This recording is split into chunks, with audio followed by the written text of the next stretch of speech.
The yellow school bus pulled up to Riverside High just as the morning bell was about to ring. A tall, lean 16-year-old boy stepped off, adjusting his backpack on his shoulders. This was his first day at yet another new school. His name was Devin, and he'd gotten pretty good at being the new kid over the years. His dad was in the military, which meant moving around was just part of life. This was the fourth school in 4 years. Devin had learned not to get too attached to places or people. You make friends, you leave them behind, you start over. That's just how it was. Walking through the main entrance, Devin noticed the usual first-day chaos. Kids were catching up after the weekend. Lockers were banging open and shut. Couples were holding hands by the water fountains. Everything seemed normal, except for one thing. As he walked down the hallway, he felt eyes on him. Lots of eyes. Devin wasn't surprised. He'd been through this before. At this school, there weren't many students who looked like him. He counted maybe 3 other black kids in the crowded hallway. It wasn't a hostile feeling exactly, but it wasn't comfortable either. It was that feeling of standing out when all you want to do is blend in. He found his locker, spun the combination, and started organizing his books. A couple of kids walked past and gave him curious looks, but nobody said anything. That was fine with Devin. He preferred to observe on the first day anyway. Figure out how things worked, who the different groups were, where the safe spots were. First period went by smoothly. English class with Mrs. Patterson, who seemed nice enough and didn't make him stand up and introduce himself to everyone, which he appreciated. Second period was history, and that's where things got a bit awkward. The teacher made him tell the class his name and where he was from. 25 pairs of eyes staring at him, but Devin kept it short and sat down quickly. By third period, some kids were starting to warm up to him. A girl with glasses asked to borrow a pencil. A kid in a soccer jersey nodded at him in the hallway. Small things, but it felt like progress. Then came lunch. The cafeteria was exactly what you'd expect. The popular kids had their table near the windows. The athletes sat together in the middle. The theater kids were off in one corner. The band kids in another. Everyone had their spot, their tribe, their place. Everyone except Devin. He grabbed a tray of food that looked questionable at best, paid the cashier, and scanned the room for an empty seat. There were a few scattered chairs here and there, but sitting down at a random table on your first day felt like crossing an invisible border without permission. He spotted a table near the back with just one other kid sitting there, headphones in, completely absorbed in a book. Perfect. Devin walked over and sat down at the opposite end, keeping a respectful distance. The kid glanced up briefly, gave a slight nod, then went back to his book. No awkward small talk required. Devin could appreciate that. He was halfway through his sandwich when he heard the voices. "Hey, check it out. Fresh meat." Devin looked up. 3 guys were walking toward his table. The one in front was big, probably a football player based on the Letterman jacket he was wearing. He had that walk, that swagger that said he owned the place. The 2 guys behind him were clearly his backup, grinning like they were about to watch something entertaining. The football player stopped right next to Devin's table. "You're new, right?" Devin nodded, chewing his food, trying to keep things neutral. "Yeah, first day." Cool. The guy looked him up and down, making it obvious he was sizing him up. "I'm Chad. I basically run things around here. Just wanted to welcome you to Riverside." The way he said it didn't sound welcoming at all. It sounded like a challenge, like he was marking his territory. Devin had met guys like Chad at every school. There was always one. Always someone who needed everyone else to know he was in charge. "Thanks," Devin said simply, taking another bite of his sandwich. Chad didn't leave. Instead, he pulled out a chair and sat down uninvited, his friends flanking him on either side. "So where you from, new kid?" "All over. Military family." "Oh, military kid. That's cool." Chad's tone suggested it wasn't cool at all. "You play any sports?" "Not really." Chad leaned back in his chair, making himself comfortable. "See, that's too bad. Because here at Riverside, if you're not on a team, you're basically nobody, just some random face in the hallway." One of Chad's friends laughed a little too loud at that. Devin could feel other students starting to watch their table now. This was becoming a show, and he was the main attraction whether he wanted to be or not. "I'm good with being a random face," Devin said calmly. He just wanted to eat his lunch and get through the day without drama. Chad's smile faded a bit. "You know what? You seem pretty quiet." Kinda boring, actually. I thought you'd be different. You know, like... He gestured vaguely, and Devin knew exactly what he meant without him finishing the sentence. Like what? Devin asked, his voice steady but his jaw tightening slightly. You know, I thought you'd have more personality. Maybe be funny or something. Isn't that usually how it is? Chad's friend snickered. Devin felt the anger rising in his chest but pushed it down. He'd learned a long time ago that guys like Chad wanted a reaction. They fed off it. Getting angry was exactly what they were looking for. So instead, Devin just looked at Chad with zero expression and said, I don't know what you're talking about. Chad stared at him for a moment, clearly frustrated that he wasn't getting the response he wanted. Whatever, man. Come on, guys. This dude's boring. He stood up, his chair scraping loudly against the floor. See you around, new kid. As they walked away, one of Chad's friends deliberately bumped into Devin's tray, making his milk carton tip over and spill across the table. They kept walking, laughing among themselves, not even looking back. Devin sat there watching the milk spread across the tray. The kid with the headphones finally looked up, pulled one earbud out and said quietly, Welcome to Riverside. That's Chad Morrison. His dad owns half the town. He does that to everyone new, my advice. Stay out of his way. Devin grabbed some napkins and started cleaning up the mess. Thanks for the heads up. I'm Kevin, by the way. Devin. They didn't talk much after that, but Kevin's warning stuck with him for the rest of the day. During fourth period, Devin noticed Chad pointing at him and whispering to his friends. During sixth period, someone knocked his books out of his hands in the hallway. When he looked up, it was one of Chad's crew, walking away like nothing happened. By the time Devin got on the bus to go home that afternoon, he understood how things were going to be. Chad had decided to make him a target, and at schools like this, when someone like Chad decided you were the enemy, everyone else just followed along. Devin stared out the bus window as familiar houses turned into unfamiliar streets. His phone buzzed. A text from his dad. How was the first day, champ? Devin thought about what to say. He thought about mentioning Chad and the cafeteria and the milk spill. But what would that accomplish? His dad would just tell him to report it to the principal, which would make everything worse. Snitches get stitches, as they say, so instead, Devin typed back, Fine, just another first day. What his dad didn't know, what Chad and his friends didn't know, what nobody at Riverside High knew, was that Devin wasn't just some quiet kid who moved around a lot. He had a secret, something that would change everything if they pushed him too far, but that secret would have to wait. For now, Devin would do what he always did. Keep his head down, stay quiet, and hope they'd get bored and move on to someone else. The bus dropped him off 3 blocks from his new house. Devin walked slowly, dreading the thought of going back tomorrow. But he would, because that's what you do. You survive. You adapt. You make it through, even when it feels impossible. The second week at Riverside High was worse than the first. Devin had hoped that Chad would lose interest and move on to someone else. That's usually how it worked. Bullies have short attention spans. They pick on someone for a few days, get bored, then find a new target. But Chad wasn't like that. He was persistent. It started small. Every time Devin walked past Chad in the hallway, there'd be a comment. Hey, it's the quiet kid. Or look who's trying to be invisible again. His friends would laugh on cue, like it was the funniest thing they'd ever heard. Devin ignored it, kept walking, kept his face neutral. Then it got more physical. Someone would bump into him hard enough to make him stumble. His locker would be covered in stupid drawings when he got to school in the morning.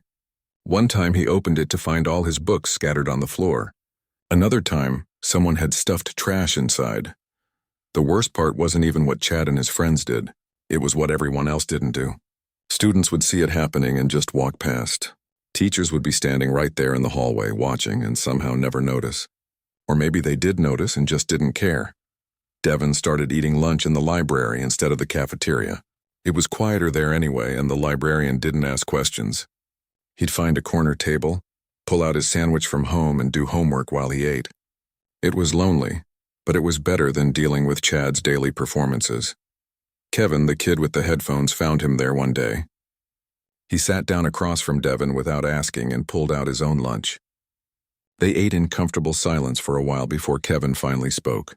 It's getting worse, isn't it? Devin shrugged. I've dealt with worse. Have you told anyone? Like a teacher or counselor? What's the point? Chad's dad basically funds the football program. His family donates to everything. You think anyone's going to do anything about it? Kevin nodded slowly. He understood how the world worked. For what it's worth, most people think he's a jerk. They're just too scared to say anything. Fear keeps people quiet, Devin said. I get it, they became lunch buddies after that. Kevin was into computers and coding, spent most of his time building apps and websites. He wasn't popular, but he wasn't a target either.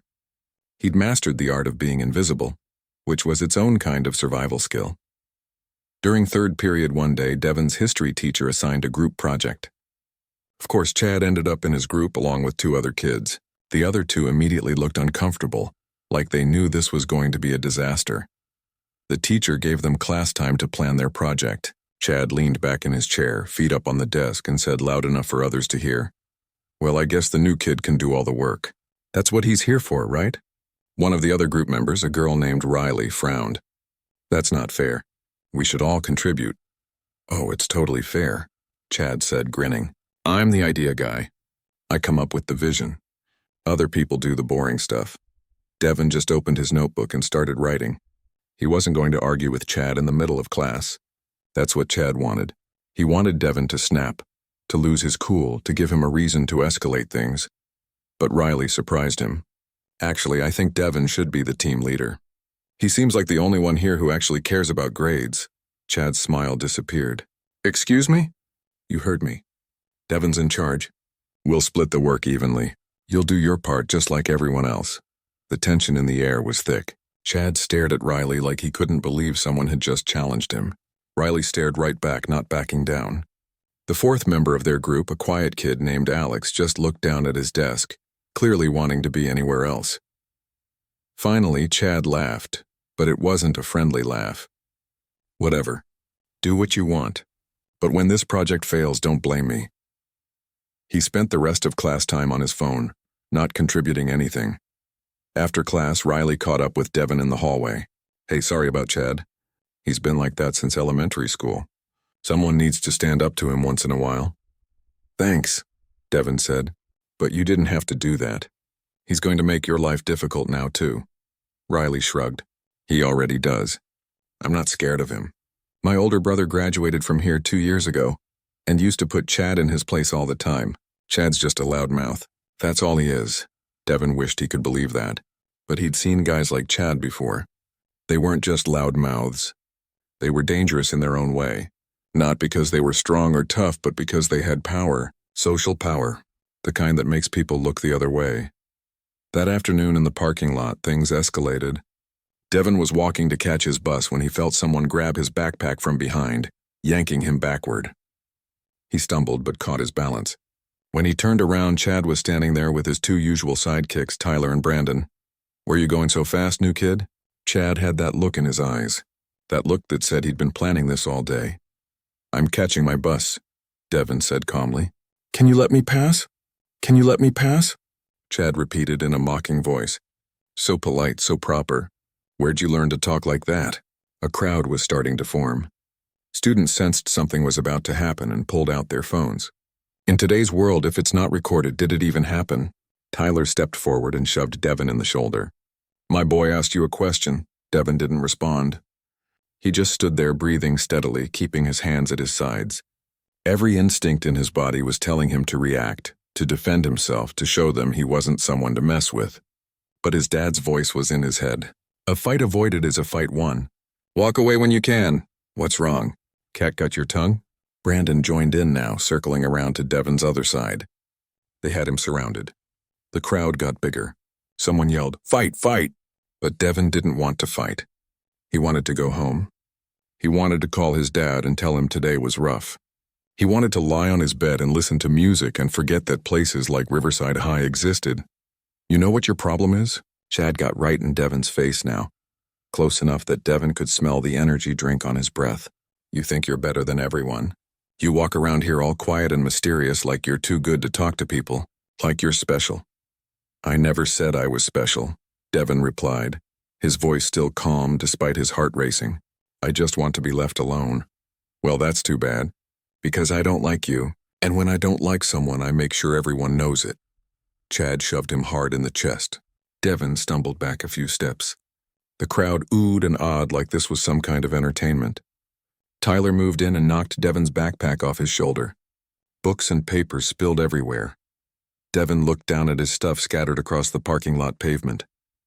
His English essay that he'd spent 3 hours on the night before was getting stepped on. His calculator had slid under someone's car.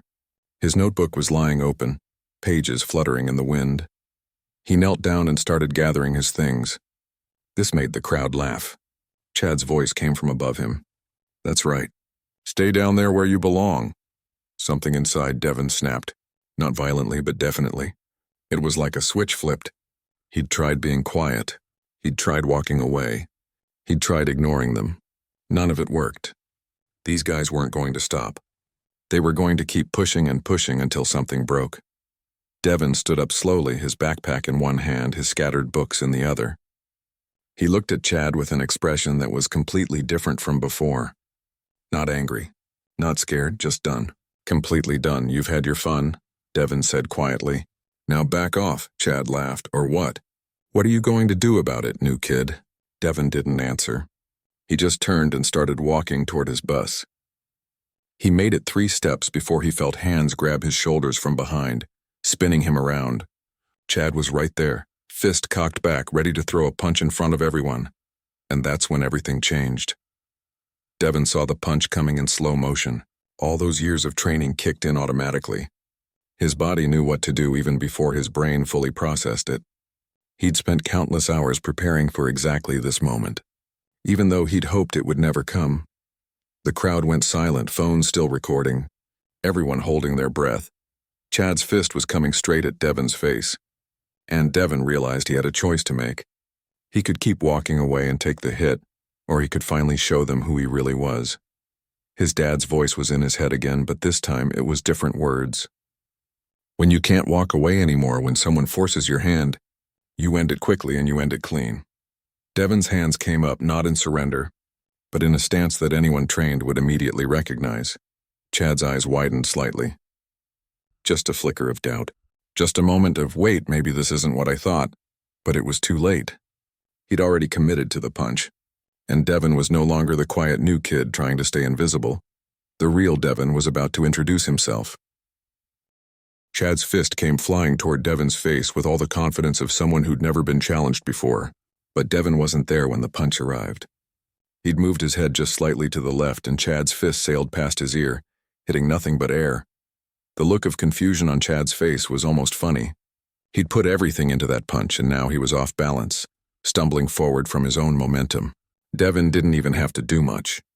He just sidestepped and let Chad's own force carry him past, straight into the side of a parked car.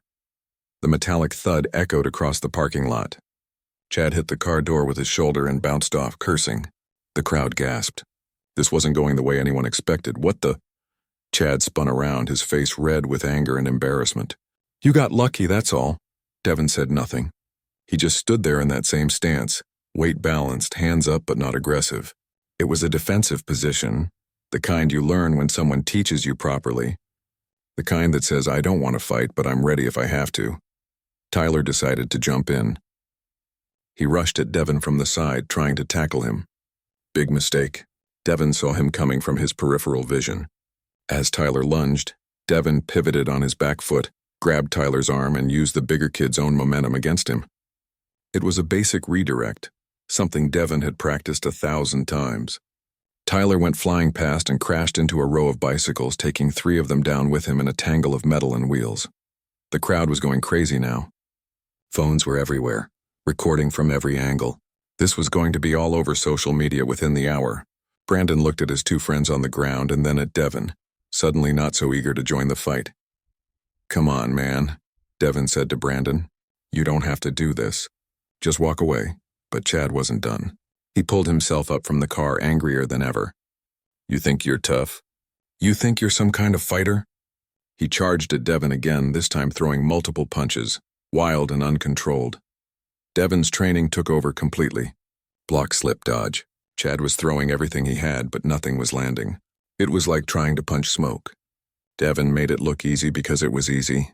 Not because Chad was weak, but because Devon actually knew what he was doing. After about 6 missed punches, Chad was breathing hard, tired from swinging at air. That's when Devin decided to end it. Not with violence, not with some dramatic knockout, but with control. As Chad threw another sloppy punch, Devin caught his arm, stepped in close, and swept Chad's legs out from under him. Chad went down hard on his back. The wind knocked out of him.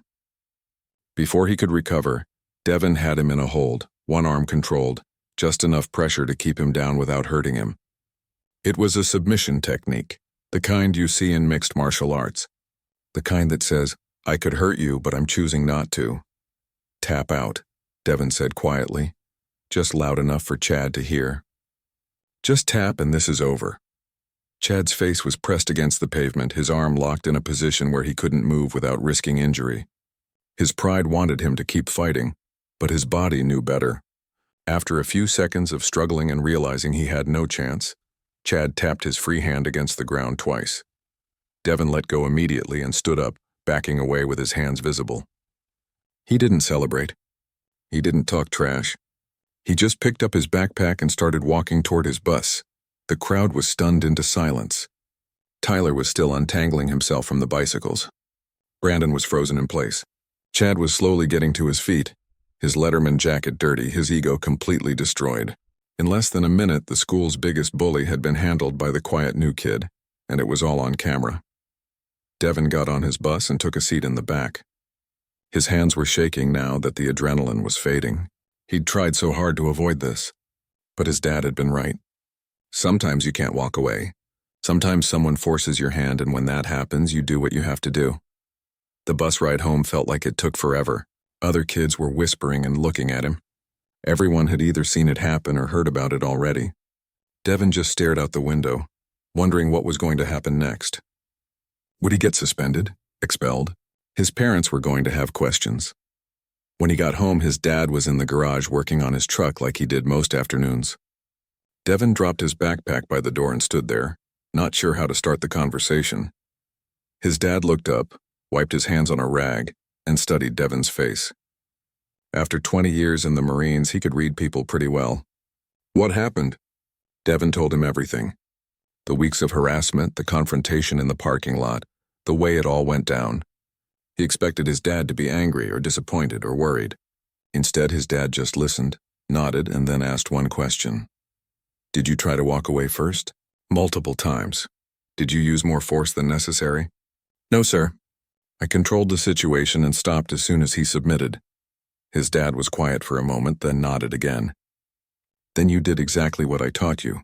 You showed restraint when you could, and you defended yourself when you had no other choice. I'm proud of you, son." Those words meant more to Devin than anything else that had happened that day. His dad pulled him into a hug, the kind that says everything is going to be okay even when you're not sure it will be. That evening, Devin's phone wouldn't stop buzzing. Text messages, social media notifications, everything. The videos had spread everywhere. Not just at school, but beyond. People were sharing it, commenting on it, analyzing it. Some comments were supportive. Others were critical. Some people called him a hero. Others said he went too far. That's the internet for you. Everyone has an opinion. Kevin texted him, "Dude, you're everywhere. There are like 10 different angles of that fight. People are calling you the new Karate Kid." Riley sent a message too. "I knew there was something different about you." That was amazing. Chad had it coming. But there were other messages that weren't so positive. Some of Chad's friends were talking about retaliation. Others were saying Devin was going to get expelled for fighting on school property. A few people threw around racial comments, the kind that made Devin's stomach turn. His mom came home around 7 and had already gotten a call from the school. The principal wanted to see Devin and his parents first thing in the morning. She sat down with Devin and his dad at the kitchen table, and they talked through everything again. "The videos show clear self-defense," his dad said firmly. "He was cornered, assaulted, and he protected himself with appropriate force." His mom was worried, though. "But you know how these things work. The school might not see it that way." Chad's family has influence. Devin just sat there, tired from the day, tired from the stress, tired from being the new kid who just wanted to fit in, and instead became the center of the biggest drama Riverside High had seen in years. That night, he couldn't sleep. He kept replaying it in his head. Could he have handled it differently? Should he have just taken the punch and walked away? But deep down he knew the truth.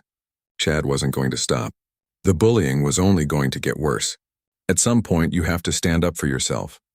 Around midnight, his phone lit up with a notification. Someone had posted a longer video with commentary. It was from a local martial arts instructor who'd seen the footage.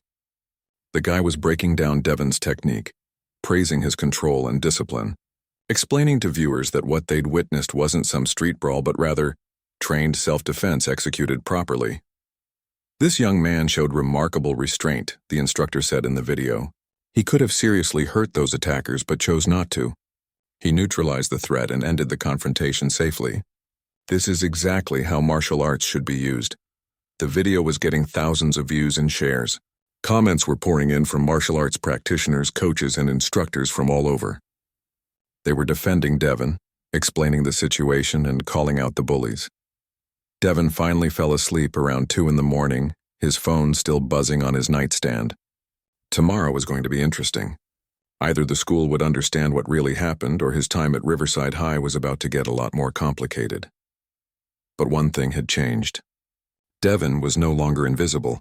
For better or worse, everyone knew his name now. Everyone knew he wasn't someone to mess with. And maybe, just maybe, that would make the rest of his time at this school a little easier. Or maybe it would make everything much, much harder. Only tomorrow would tell. Devon walked into Principal Hernandez's office at 8 a.m. with his parents on either side of him. His dad wore his dress uniform, every medal perfectly placed. His mom had taken the morning off work. They meant business. Principal Hernandez sat behind his desk looking tired, like he'd been up all night dealing with this situation. The vice principal, Mrs. Kim, was there too, along with the school security officer. This was serious.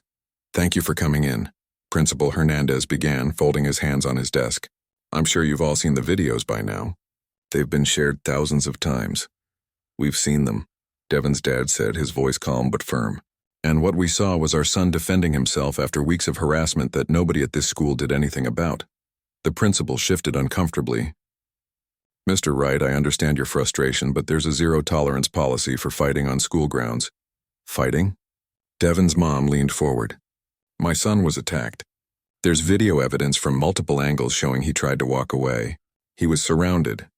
"What was he supposed to do?" Mrs. Kim spoke up. "We've reviewed all the footage carefully. We've also been interviewing witnesses since yesterday evening. From what we can see, Devon did attempt to leave multiple times before the physical altercation began." "Altercation?" Devon's dad's voice got harder. "Let's call it what it was. 3 students assaulted my son. He defended himself with appropriate force and stopped the moment the threat ended." "That's textbook self-defense." Principal Hernandez pulled out a folder. "We've also been looking into Devon's claims about ongoing harassment. Several students have come forward confirming that Chad Morrison and his friends have been targeting Devon since his first day." Devon sat quietly, letting his parents handle this. But hearing someone actually acknowledge what he'd been going through for weeks felt good. Like maybe someone was finally listening. "Where were the teachers?" Devon's mom asked. "Where were the hall monitors? My son has been pushed, tripped, had his locker vandalized, and been verbally harassed for 2 weeks. Why wasn't anything done?" The principal didn't have a good answer for that. He cleared his throat. "That's something we're addressing internally. But right now we need to decide what happens next." "What happens next is simple," Devon's dad said. "You discipline the students who assaulted my son. You acknowledge that he acted in self-defense. And you make sure the harassment stops immediately." Mrs. Kim looked at Principal Hernandez, then back at Devon's parents. "We've already suspended Chad Morrison, Tyler Banks, and Brandon Lee for 1 week, pending a full investigation." Their parents have been notified. 1 week? Devon's mom couldn't believe it. "They attacked my son and they get a week vacation?" "It's pending investigation," Principal Hernandez explained. "If we find that this was premeditated or part of a pattern of behavior, there will be additional consequences." "And what about Devon?" his dad asked. The principal hesitated. "Given the circumstances and the clear evidence of self-defense, Devon won't face any disciplinary action. However, we do need him to meet with the school counselor to discuss conflict resolution strategies." Devon finally spoke up. "Conflict resolution? I tried that for 2 weeks. I walked away every single time until I couldn't anymore." "I understand," Mrs. Kim said gently, But it's school policy after any physical incident. It's just a conversation, not a punishment. The meeting lasted another 30 minutes. By the end, Devon's parents had extracted promises from the school. Increased monitoring in hallways, mandatory anti-bullying assemblies, and a direct line to the principal's office if Devon faced any retaliation. It wasn't everything, but it was something. Walking out of the office, Devon expected to go straight to class. Instead, something unexpected happened. As he walked down the hallway, students started clapping. Not everyone, but enough to notice. Some gave him nods of respect. Others smiled at him. Riley caught up with him near his locker. "You're kind of famous now. Everyone's talking about it." "Great," Devon muttered. "That's exactly what I wanted." "No, I mean it's good famous. People are glad someone finally stood up to Chad. He's been bullying kids at this school since middle school. You did what everyone else was too scared to do." Kevin appeared too, headphones around his neck for once. "Dude, a martial arts instructor broke down your technique on YouTube. You've got like 500,000 views. People from other countries are commenting on it." Devon opened his locker, trying to process this. He'd gone from invisible to viral overnight. Part of him appreciated the support, but another part just wanted to go back to being nobody special. First period was English, and Mrs. Patterson gave him a knowing look when he walked in. She didn't say anything, but he could tell she'd seen the videos too. Throughout class, he caught other students glancing at him, whispering. Some looked impressed. Others seemed nervous, like they were scared of him now. At lunch, something totally different happened. Devon headed to his usual spot in the library, but found a group of students already sitting there.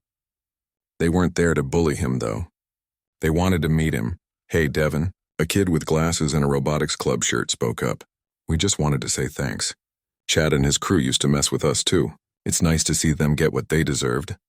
Another student, a girl with purple hair, added, "Yeah, they've been the worst part of this school for years. Maybe now they'll think twice." Devon didn't know what to say.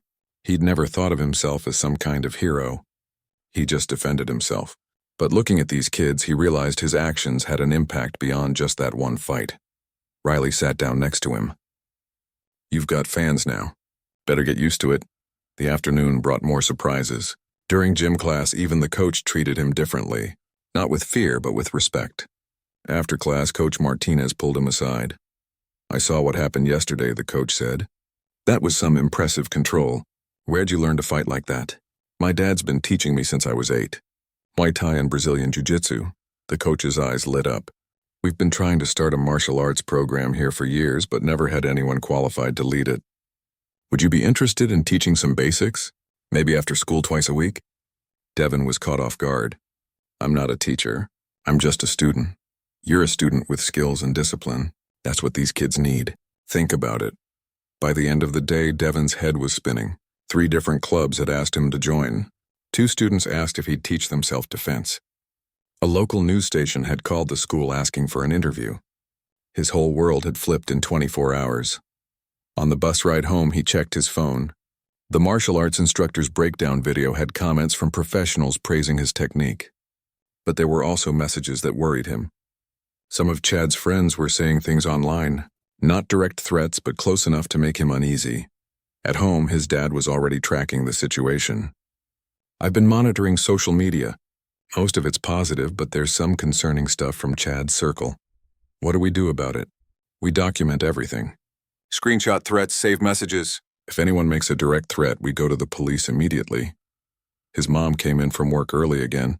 "I talked to some other parents today. You've got support, Devon." A lot of parents are actually happy someone finally dealt with Chad. Apparently, his behavior's been an open secret for years. That evening, Devon got a message that surprised him more than anything else that day. It was from Chad. "We need to talk. Not looking for more trouble. Just want to talk. Tomorrow before school. The bench by the gym." Devon showed his dad. "What do you think?" His dad read it carefully. "Could be genuine. Could be a setup. If you go, I want you to record it on your phone and stay in a public area where cameras can see you." "Should I go?" "That's your choice, son. But sometimes the bravest thing you can do is give someone a chance to apologize." Devon thought about it all evening. Part of him wanted nothing to do with Chad ever again, but another part was curious. What could Chad possibly have to say? Was he really sorry, or was this some kind of trap? Around 10 that night, Devin replied, "Okay, tomorrow at 7:30. The bench by the gym. Public space only. Chad's response came quickly. Deal. Just me and you. No friends, no drama. Devin lay in bed staring at the ceiling. Tomorrow would bring another challenge, just a different kind. Instead of fists, it would be words. Instead of fighting, it would be understanding. Or maybe it would be neither. Maybe Chad was planning something. But Devin had learned something important over the past few weeks. He'd learned that walking away is smart, but standing up for yourself is necessary. He'd learned that silence doesn't always keep you safe. And he'd learned that sometimes one moment of courage can change everything. Tomorrow morning, he'd find out what Chad really wanted. He'd find out if people can actually change or if bullies stay bullies forever. He'd find out if this whole situation could somehow end peacefully, or if this was just the calm before another storm. Either way, Devin wasn't the same scared new kid anymore. He'd found his voice. He'd found his strength. And he'd found people who actually had his back. Whatever happened next, he was ready for it.